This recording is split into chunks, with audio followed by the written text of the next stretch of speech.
She is just, I call like an earth angel. She's just really a godsend to both me and many people, like Mother Teresa.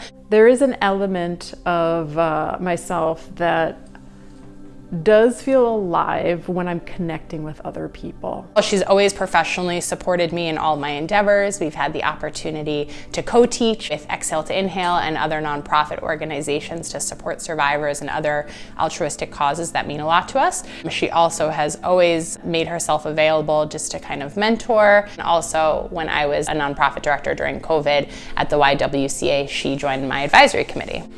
I know specifically that I have helped others. It feels important to me, which is something that I try to express through my radio show, the importance of the feminine in general, which truthfully goes kind of beyond woman. It goes to this broader idea of how we're choosing to live, and choosing to live in a more feminine way, one that is built in community and caring and nurturing and nourishing and creativity and being in the flow, that I think society has drifted too far from, and it's something that I want to help bring back into our world. She is a role model in many ways. I think she leads with integrity, and I think also vulnerability and humility, which I deem as a strength. My paths first crossed with Theresa. I had heard about her and the studio that we are in, Anahata in Uptown Kingston. And then I think in 2015 is when we made the connection and sealed the deal. We came together through some mutual friends to talk about some wellness activities and festivals, and she's just been my soul sister ever since. I went to school to be an attorney, and I practiced law for a while. And I think it was actually in that experience that I realized that I wanted to be doing something for the community. And when I moved up to the Hudson Valley, I serendipitously ran into Joe Conkra of the O Positive Festival, and that started a dialogue with us, and I signed up to volunteer. Next thing I know, I'm coordinating the volunteers. Then the next year I'm directing the festival, and then I'm on the board and president of the board. It was the thing that I needed to really find my place and being able to be a part of the community and give back to the community. The show started with my dear friend Shauna Falana and I. We wanted to create a podcast celebrating women, and that morphed into a radio show because Radio Kingston was transitioning into a new organization, and so we folded into their programming, and we wanted to highlight women. I suspect that there's a knowing deep inside of me about the experiences women have had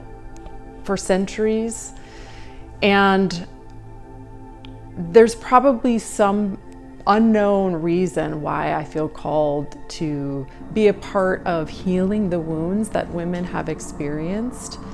I think research shows that when women are healthy and happy and productive and have the ability to live their lives, that the whole community benefits from that. And so it just seems like the obvious thing to be doing as much as we can. And there's a saying that someone said, like, give people their flowers, like, while they're still here.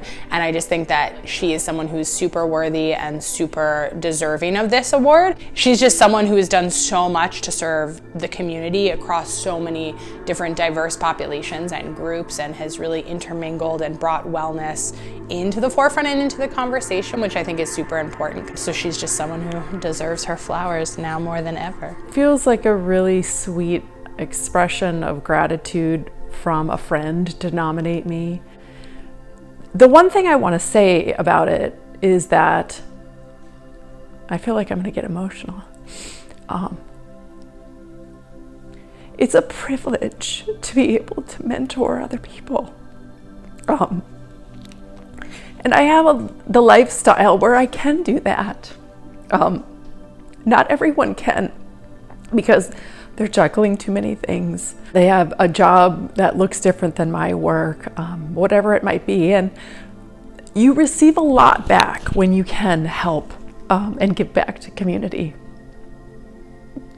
And so I'm grateful, and I recognize the privilege that I have in being able to serve in this way.